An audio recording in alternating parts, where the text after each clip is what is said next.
Welcome back to Langkah Inspirasi Channel. Kita masuk pada segmen Ruang Berbagi Sosiologi. Halo guys, Assalamualaikum warahmatullahi wabarakatuh. Apa kabar kalian semua? Oke, hari ini aku akan membahas tentang salah satu topik di kelas 12 SMA nih atau MA ya. Dan materi ini tuh cukup relate dengan kehidupan kita sehari-hari, dengan keadaan kita sehari-hari nih. Dan memang materi ini tuh tidak hanya bisa dipelajari oleh anak SMA aja, tapi juga kita bisa pelajarinya gitu ya, karena memang relate dalam sehari-hari. Apakah itu? Yaitu adalah materi tentang globalisasi dan perubahan komunitas lokal. Nah, oke ya. Nah, hari ini aku akan membahas satu subbab dari globalisasi ini ya. Nah, dalam satu subbab itu ada 4 bagian. Yang pertama adalah definisi dari globalisasi. Terus yang kedua itu adalah karakteristik dari globalisasi. Yang ketiga itu adalah faktor pendorong dari globalisasi. Dan terakhir adalah gejala globalisasi yang terjadi di Indonesia gitu ya. Nah, yang pertama kita harus tahu dulu nih definisi dari globalisasi itu ya kan. Menurut Martin Albro gitu ya, globalisasi itu merupakan keseluruhan proses ketika penduduk dunia tergabung dalam masyarakat dunia yang tunggal gitu ya. Terus abis itu secara umum, nah pengertian dari globalisasi itu apa sih? Nah, ini adalah ketergantungan antar manusia atau antar masyarakat, baik itu dalam hal budaya, baik itu dalam hal perekonomian, baik itu dalam hal sosial gitu ya, yang tanpa dihalangi oleh batas negara atau batas wilayah seperti itu. Habis itu kita membahas tentang karakteristik dari globalisasi itu. Nah, kata Robin Cohen, karakteristik dari globalisasi itu dibagi 4. Yang pertama itu adalah perubahan dalam konsep ruang dan waktu gitu ya. Kita lihat bahwa dengan munculnya teknologi yang ada gitu ya, ruang dan waktu itu semakin tanpa batas ya kan, semakin tidak ada sekat-sekatnya gitu ya. Kita lihat sekarang kan kalau kita mau mengakses informasi dari dunia luar gitu ya, kita gampang aja lewat handphone atau lewat smartphone ya gitu ya. Nah, terus habis itu kita bisa lihat dengan waktu kecepatan per detik gitu, kita bisa tahu nih informasi yang ada di luar sana gitu ya. Terus habis itu dalam hal transportasi juga ya kan, kemajuan transportasi yang tadinya kita mau ke wilayah mana dalam berhari-hari, sekarang kan dengan adanya pesawat gitu kan ya, nah kita tuh bisa lebih cepat untuk sampai antar ruang gitu ya. Oke, terus yang kedua itu adalah perekonomian negara yang saling bergantung antara satu dengan yang lain. Kita tahu bahwa setiap negara itu memiliki kelebihan dan kekurangan masing-masing gitu ya, makanya adalah mereka tuh saling berinteraksi. Makanya ada perdagangan internasional di sini. Untuk apa? Untuk saling melengkapi ya kan. Misalkan Indonesia punya kelebihan apa? Misalkan punya kelebihan karet, punya kelebihan sumber daya beras dan segala macam, lalu diekspor ke negara mana gitu kan. Negara lain juga akan mengekspor sumber daya dia ke negara Indonesia gitu. Jadi saling melengkapi antara satu negara dengan negara lain. Nah, ini yang memunculkan ketergantungan gitu ya antara satu negara dengan negara lain seperti itu. Terus yang ketiga adalah peningkatan interaksi budaya ya melalui perkembangan media massa gitu kan ya, seperti TV, seperti aplikasi-aplikasi berita dalam smartphone itu akan memunculkan pertukaran informasi antara satu negara dengan negara lain gitu ya.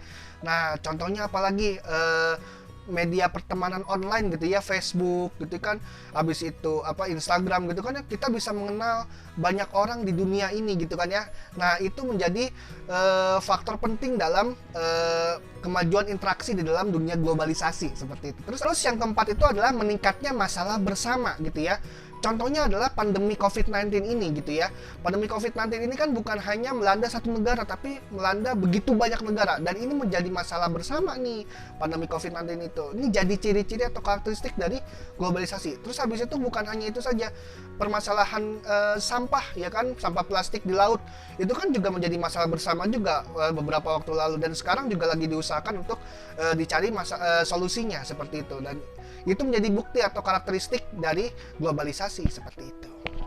Nah, sekarang kita masuk ke dalam faktor pendorong dari globalisasi gitu ya. Yang pertama itu adalah kemajuan di bidang ilmu pengetahuan dan teknologi atau IPTEK gitu ya. Nah, ini menjadi faktor penting gitu ya, faktor krusial di dalam terjadinya globalisasi. Kenapa? Karena ilmu pengetahuan dan teknologi itu menjadi dua hal yang saling beriringan antara satu dengan yang lain gitu ya. Nah, ketika ilmu pengetahuan itu maju gitu kan ya, orang-orangnya itu punya intelektual yang baik gitu ya, maka akan muncul muncul inovasi-inovasi dalam teknologi gitu ya.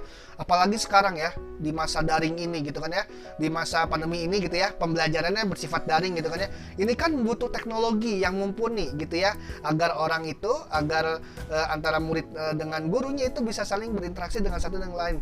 Ini juga tidak bisa kita pungkiri, ini merupakan contoh dari globalisasi gitu ya di masyarakat kita seperti itu. Terus habis itu yang kedua itu adalah semakin terbukanya sistem perekonomian negara-negara gitu ya.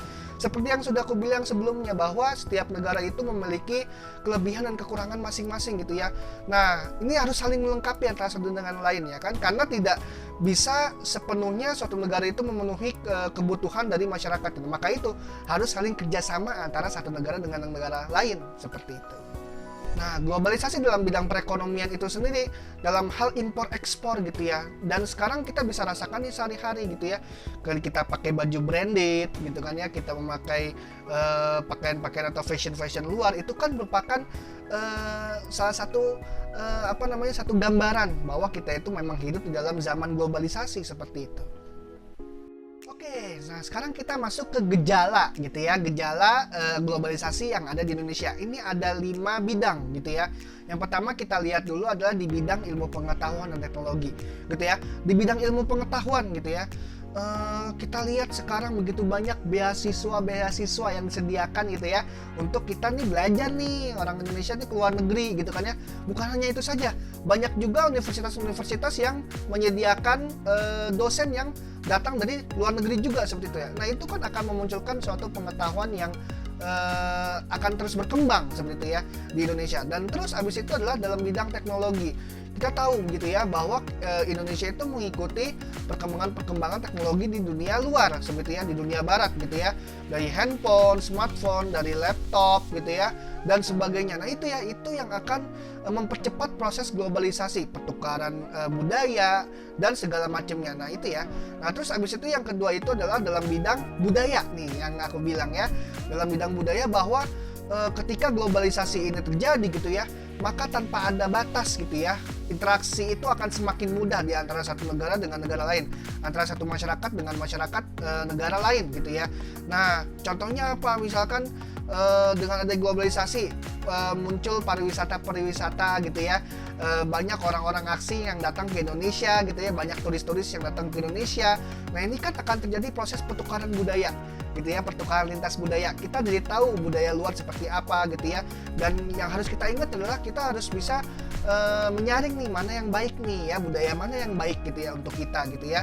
Jangan sampai hal-hal negatifnya diambil oleh kita seperti itu. Nah, terus habis itu dalam dengan teknologi juga kita muncul nih pertukaran budaya gitu ya. Kita melihat di Facebook, kita melihat di Instagram, di YouTube gitu ya. Kita juga bisa melihat nih ya budaya-budaya yang terjadi di dunia luar sana gitu kan ya. Dan lewat aplikasi Instagram, lewat aplikasi chat gitu kan ya, itu semua bisa terjadi gitu ya, bisa mendukung terjadinya proses interaksi antar budaya atau lintas budaya gitu di masyarakat.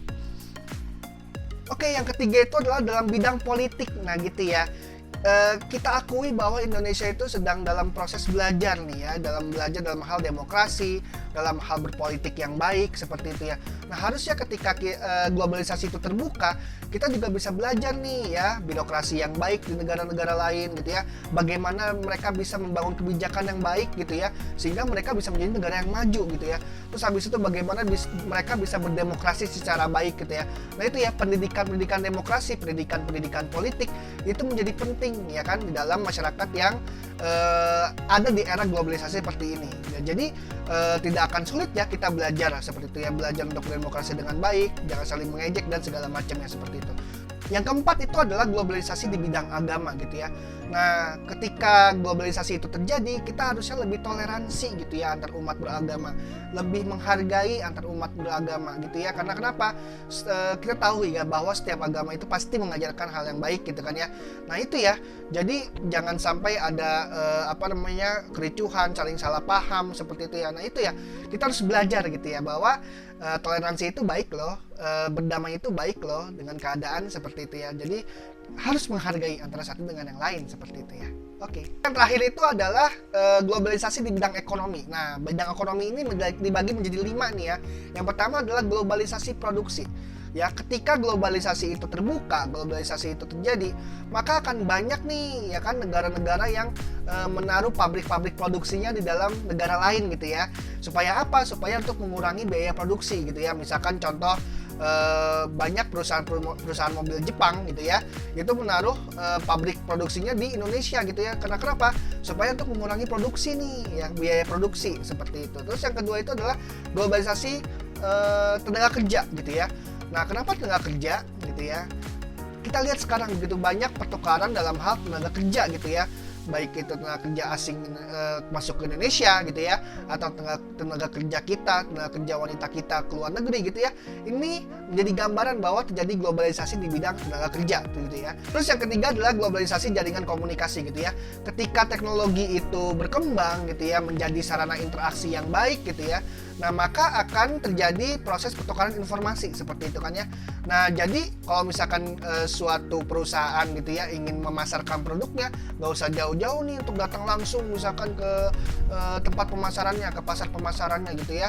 Nggak usah ya, kita cukup lewat internet gitu kan bisa memasarkan produknya gitu ya.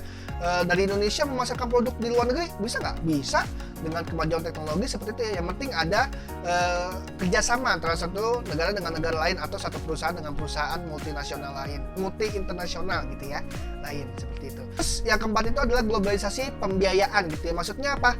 Banyak negara-negara yang melakukan atau menaruh investasi gitu ya di negara-negara sahabat gitu ya, negara-negara lain seperti itu ya. Untuk apa? Untuk investasi, untuk mengembangkan perekonomiannya seperti itu di antar negara-negara seperti itu ya. Terus yang terakhir itu adalah globalisasi perdagangan gitu ya. Selain pertukaran barang dan jasa, ekspor impor gitu ya, bukan hanya itu saja, tetapi terjadi perubahan dalam hal internalnya di dalam suatu negara gitu ya. Jadi pelaku-pelaku bisnis itu harus saling bersaing nih antara satu dengan yang lain gitu ya. Harus bisa beradaptasi dengan globalisasi, dengan perdagangan internasional, karena harus bersaing nih mereka dengan produk-produk luar negeri gitu ya. Makanya ingat ya, kita harus cinta produk-produk dalam negeri gitu ya. Seperti itu. Oke, kita sudah membahas banyak hari ini tentang globalisasi. Kira-kira apa aja ya yang udah kita bahas? Oke, yang pertama itu kita sudah membahas definisi dari globalisasi gitu ya. Terus yang kedua itu kita sudah membahas karakteristik globalisasi ya, terbagi menjadi 4. Terus habis itu yang ketiga itu kita sudah membahas faktor pendorong, ya, ada 2 ya. Ingat-ingat tuh. Terus yang keempat atau yang terakhir itu kita sudah membahas gejala globalisasi yang terjadi di Indonesia. Itu ada 5 bidang seperti itu. Oke, terima kasih atas atensi kalian terhadap video ini. Jangan lupa like jika kalian suka dengan videonya, gitu kan ya. Terus habis itu jangan lupa share, comment, and subscribe ya video dan channel YouTube ini. Terus saksikan ya Ruang Berbagi Sosiologi, karena akan ada video-video selanjutnya nih tentang globalisasi dan juga tentang materi-materi sosiologi yang lain ya. Terus juga bermanfaat gitu ya. Terima kasih atas atensinya. Wassalamualaikum warahmatullahi wabarakatuh. Dadah.